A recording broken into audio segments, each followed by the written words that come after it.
Welcome everyone back to part 2 of Into the Sin Bins. I don't know, you guys are better at this than me, you can name it. But we're doing a roundtable here talking IceMen hockey with some IceMen legends. In the term of, one legend, two legend, three legends. In the term of the fan kingdom. So let's just start. What are some of your most memorable moments at the Fort Center? Maybe not necessarily even favorite, just memorable. Lights go down. That one time there was a breakaway coming down the ice and the light just went. Oh, They literally went down. They literally I'm went still down. mad about that. We were on the breakaway and the stadium just went pitch black for about 2 To say seconds. that was a goal. It was on That Todd could have been a Robinson's goal. stick. That would have been a goal all the way, and the lights went out. I'm like, did somebody pay to have that done? I mean, What just happened? That was awesome. I kind of remember But anything else? Obi's overtime goal with what? Yeah. 1 second. Oh, that was amazing. Yeah. Yeah, that's hard to top that. Yeah. It's hard to top that. Yeah, I'm thinking greatest moments. It's hard. I just opening night, our first year. I think I have to go back to Swander when we won the championship and those final seconds ticked off the clock, and what a lot of people don't know about that is the horn sounded. They started celebrating, but there was 0.5 seconds left on the clock. I remember my And father noticed. He's there like, was "There's a something on lot the of clock." discussion, and I couldn't say anything, and I couldn't yell we were the champions because there were still 0.5 seconds, and they were discussing what they were going to Do do. about it, and it was like, And they finally said, "All right, clear it. It's over with. Let's go." And then we were finally able to celebrate. yeah, But yeah. I remember that as well. yeah, that was, you can't get any better than winning a championship. Funny story from that night, because yeah, that was just an awesome night. Because it was the first time my parents live in Portsmouth, Virginia, where I'm from, and it was my birthday. That whole this is a long story, but I'm gonna tell it anyway. Go for it. The whole thing was kind of funny because back in January, I guess, is when they were starting to put together what the playoff schedule might look like. And there were 4 teams in this league, so everybody got to be in the playoffs.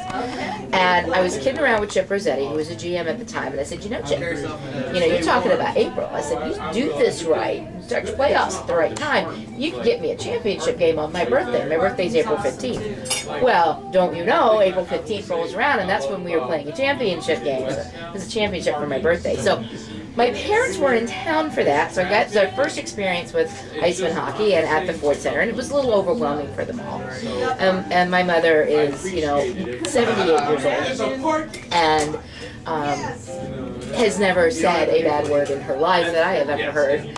So after the game, and everybody's screaming and everybody's celebrating, and this man comes running up to me, and I had been kind of talking with him the past few weeks. He was always kind of grumpy and complaining about, he never liked what was going on in the ice. He was sit by where I kept the Booster Club table.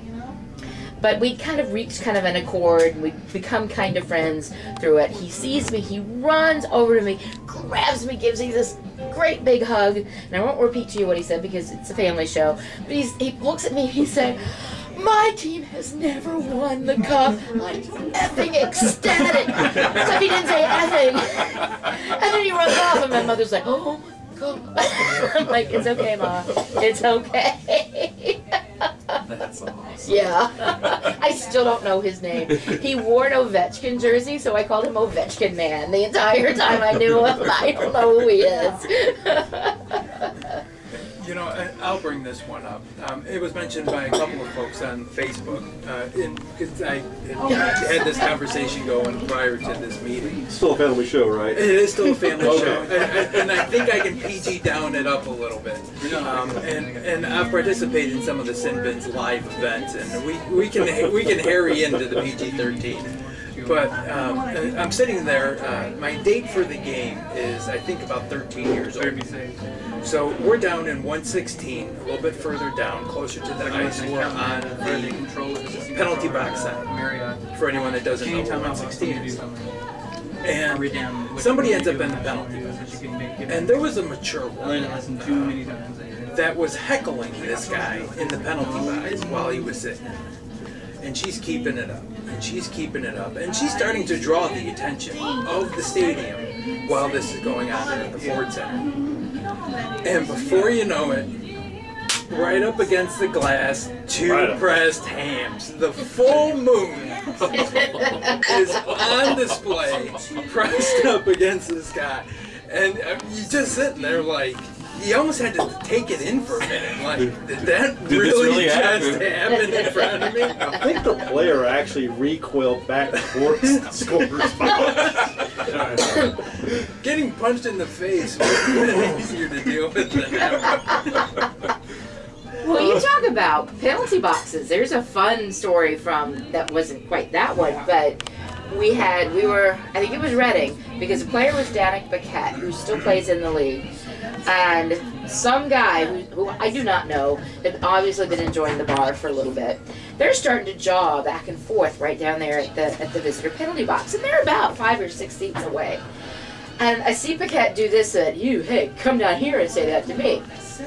So our fan struts himself over there. He goes and says it again. And I don't know what all is going on. I saw the replay on the Jumbotron there. There's a little bit of this eye back and forth going on. And all of a sudden, Paquette shoots his hand out to grab our fan and like pull him. And then they're punching each other through the gap in the glass. And 117 is starting to come unglued at this point because the game is going on. As behind them is skating back and forth, and we're screaming for somebody, and the liney happens to stop right there, and he turns around, and then he looks, and I still remember the look on his face when he sees that the player, the fan and the player are like fighting each other through the glass. Through a 3-inch gap. Yeah, like that. And finally blows a whistle and calls the play dead, and they escort the player off, and they escort the fan out, who goes out to the Rocky theme and high fives. And our attendance that night was whatever, and in parentheses, -1. I heard the next night he was in the bar signing autographs, and he turned out to be an ex-Marine. So a hockey player didn't scare him. Right.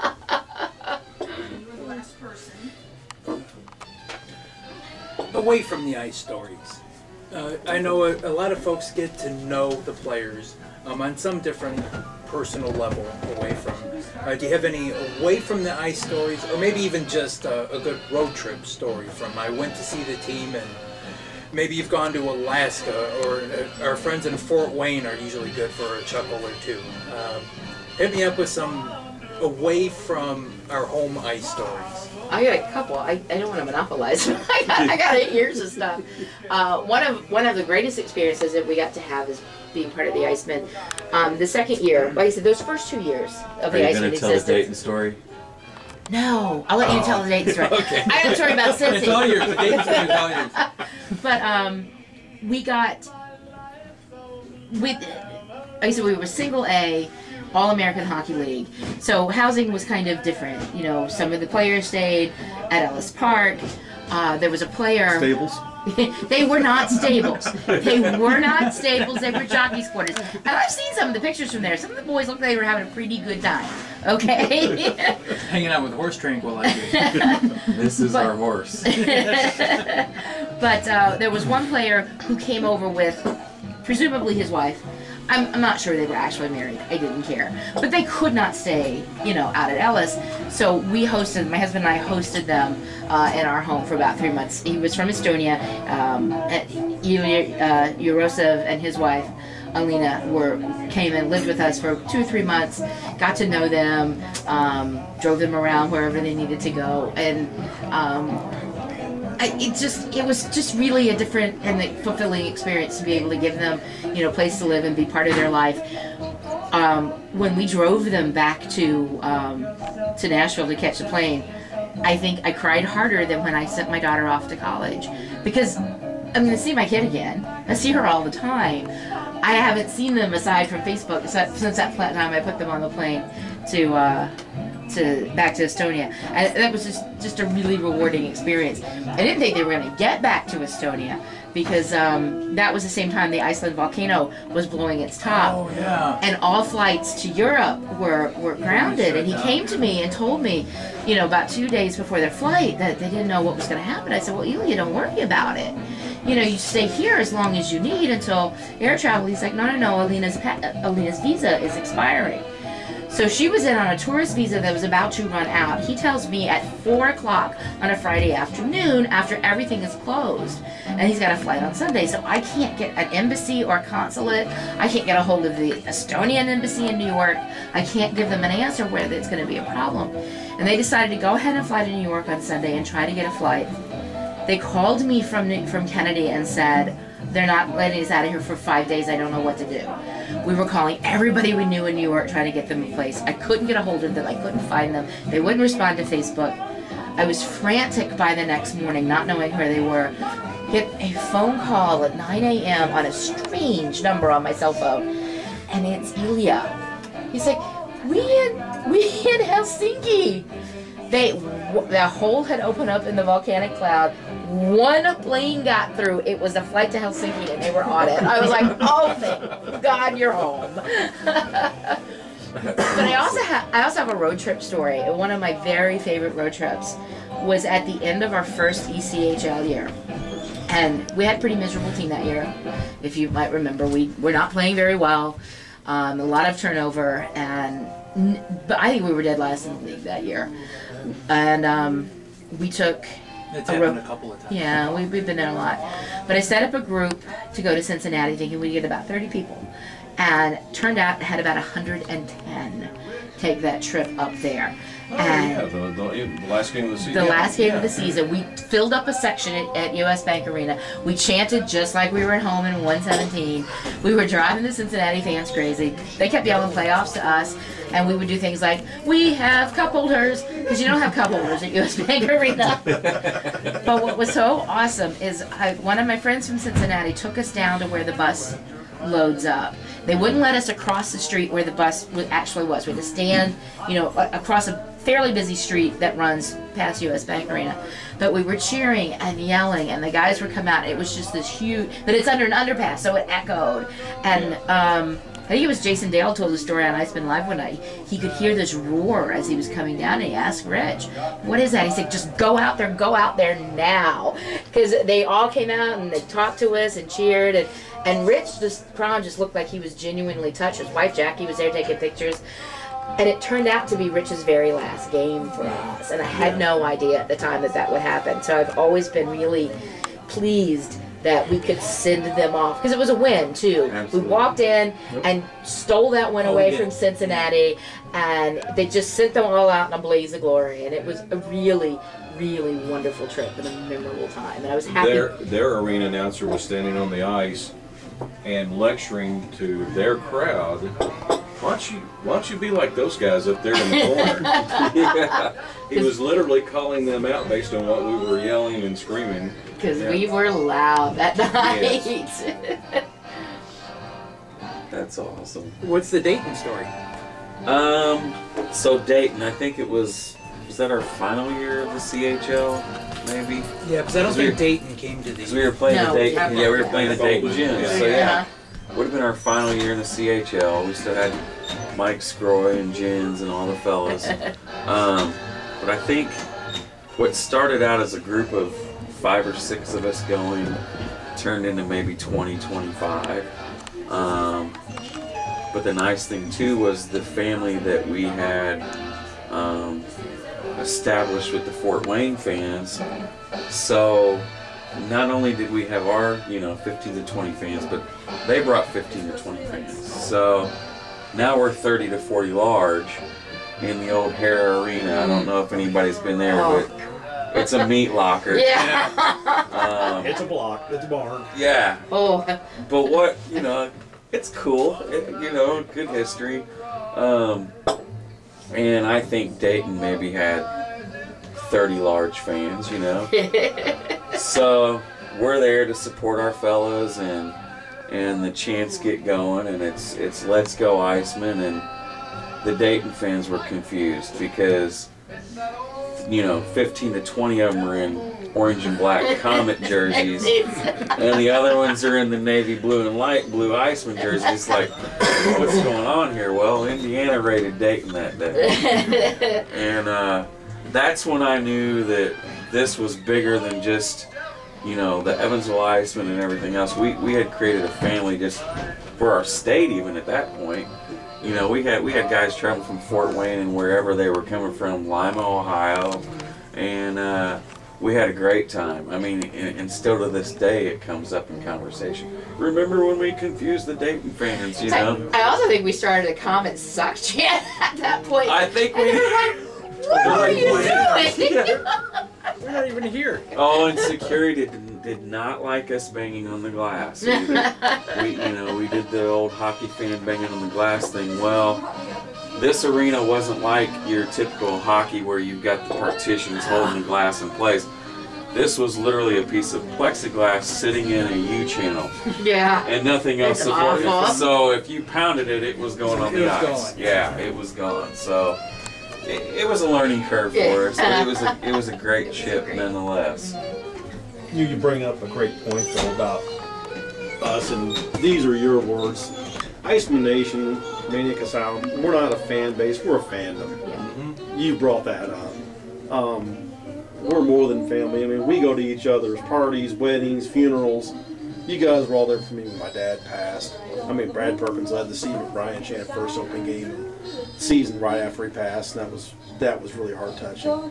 But we're extended hockey family, other fandoms with the Fort Wayne people, Teresa and everybody at Fort Wayne, and Don, and up in Indianapolis with Sean and Bianca. It's just amazing. Yeah. And we've met people from Cincinnati. I mean, our fan bases interact. And when they come to Evansville, some fans, if you're sitting in the middle of the asylum, you're probably as safe there as anywhere. You're encouraged to cheer for your team. Yeah. And if you don't, you'll probably Absolutely. get yelled at for that.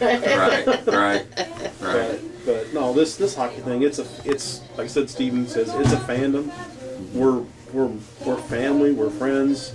We have all met so many hundreds of people that we never would have crossed paths with in our life. Absolutely. I never knew anybody here before hockey. Yep. And it's only been 4 years. I've probably met 150 people. We probably call every one of them friends, know them, love to see them, love to be with them. So.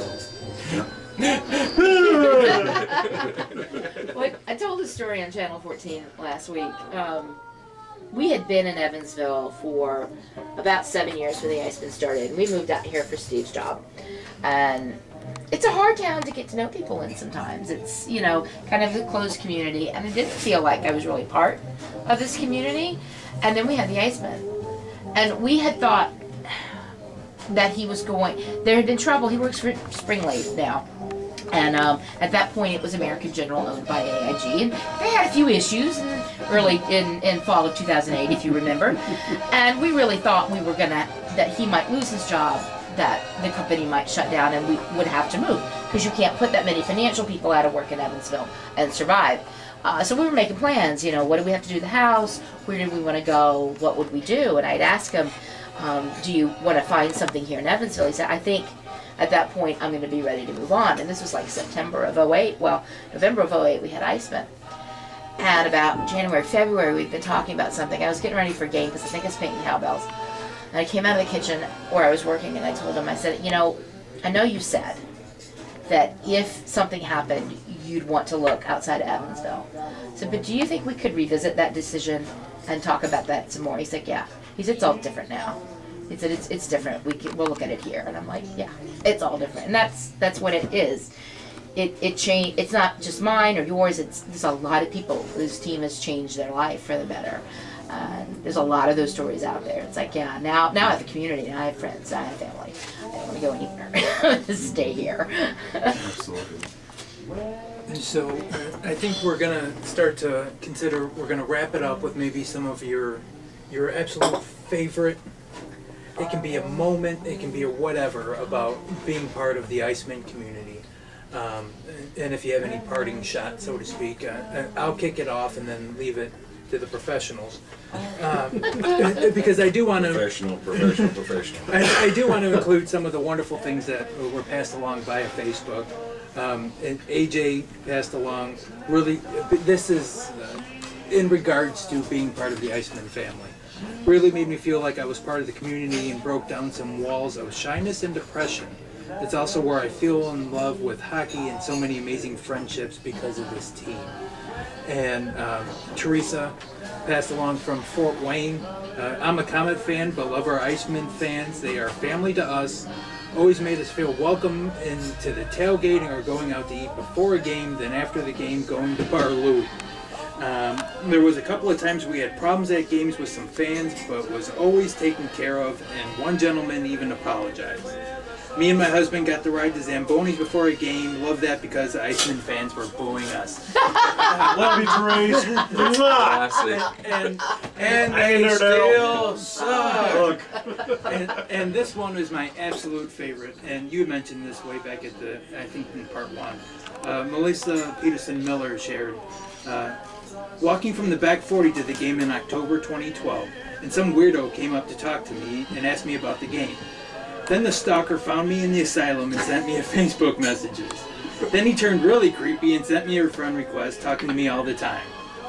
Then in September, I married the weirdo. And strangely enough, Melissa was a contestant one time in one of the games, and that's how I got to start to know her. And then through the course of time, through the course of a couple of years or so, I got to know her real well. And we playfully flirted. I mean, it's just as friends and stuff. So one day I'm walking around section 113, 114, and I looked down towards section 110, 111, and I saw Aaron and Melissa talking to one another. I said, I've lost her. And that was the first time that he went down into the seats and sat by her and talked to her, which led to now them being married, which was a great wedding. Yes. Yes, it was. So I open the floor, guys. Whatever you would like to part and end with. So you know Jennifer Watts, right? Yes. Who now is Jennifer West.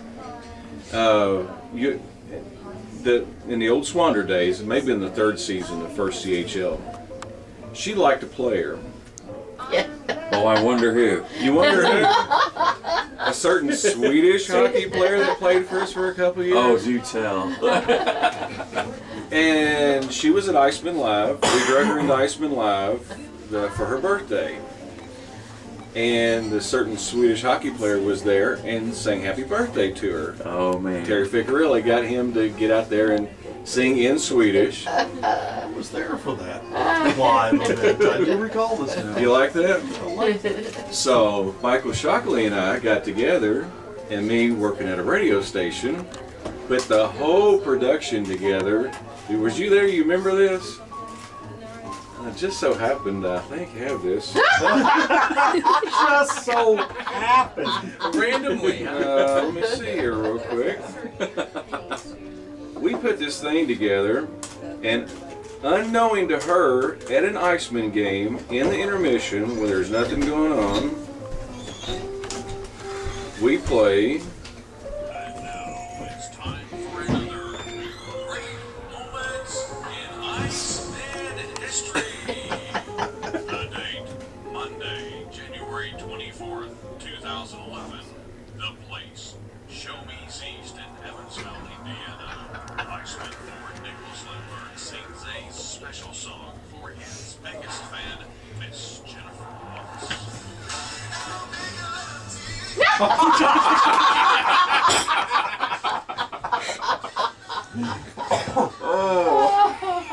Sorry, wrong track. Here we go. I'm sorry. Miss Jennifer Watts. Jag må leva, visst ska hon leva, ja visst ska hon leva, ja visst ska hon leva ut i 100:e år. Vi kan inte leva, hipp hipp, hurra, hurra, hurra, hurra.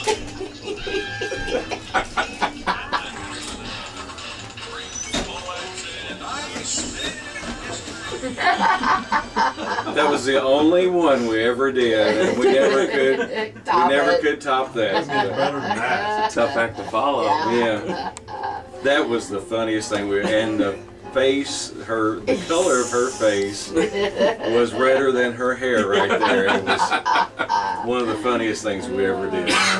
And that we could get away with that at Swander, where it was a little bit more relaxed. Yeah. But yeah.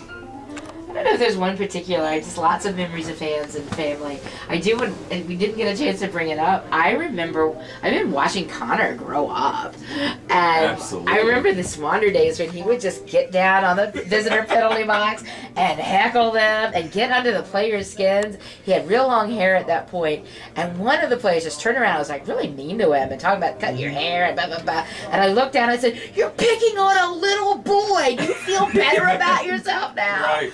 And now I see him at the Ford Center, and he's like all grown. It's like, it's not bad. It's unreal the number of kids who are now driving cars. And, and the number of people that now have babies. Yeah. And the number of couples who are now married. It is and unfortunately the number of people that have gone to games and are no longer with us. And True. of course, and I shared my all-time most memorable experience was always getting Lane Goodwin's parents up on the stage in 110 and making Lane's mom the sweetheart and then making Lane's brother the blizzard buddy of the game. And everybody, it brought chills to everybody, and it took every ounce of energy that I could to hold everything in because I knew what was coming and nobody else did. And that's an untoppable experience as far as memories that flowed through for everybody that night. Everybody stood up and cheered, and there was grown men cried that night, and that I did. Absolutely. Yeah. Absolutely. How can you top that when you had seen Lane Goodwin in the stands, one of the final games that he had attended, and then his family came, and we had the breast cancer awareness night that night with the pink jerseys, and it was, can't beat that. No. Sorry to.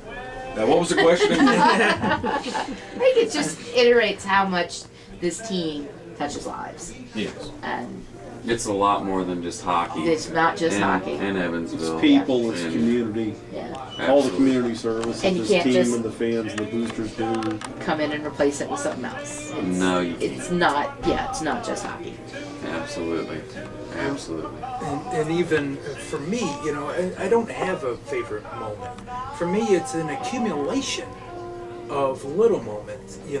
I started going, like I said, at Swander that one night, and that same person that I went to that hockey game with that night just continues to go to hockey games with me. And I've taught her the sport a little bit, and it's our bonding time, and it gets to be our thing. We go down to the Ford Center, we get to watch some hockey, and just get to joke and have a good time. And there's 3 hours that if I'm having a bad day at work, like you were saying earlier, if it's work, it doesn't matter. If it's school, it doesn't matter for her. It's just the IceMen. You can't That's beat it. right. It's your release. You'll lose yourself for 3 hours, just have some fun. Yep. Yep. Well, thank you everyone for joining us on this excursion that we went on here. And I'd like to thank Taroni's Pizzeria and Brewery again for letting us record here tonight. To borrow the song lyric, we might not necessarily know where we're going, but we sure know where we've been. Hanging on to the promises of yesterday. What a strange 8 years it's been. And here's to many more. Raise them up one more time, folks. Go. Salute. Salute. Thanks for joining us. Thank you.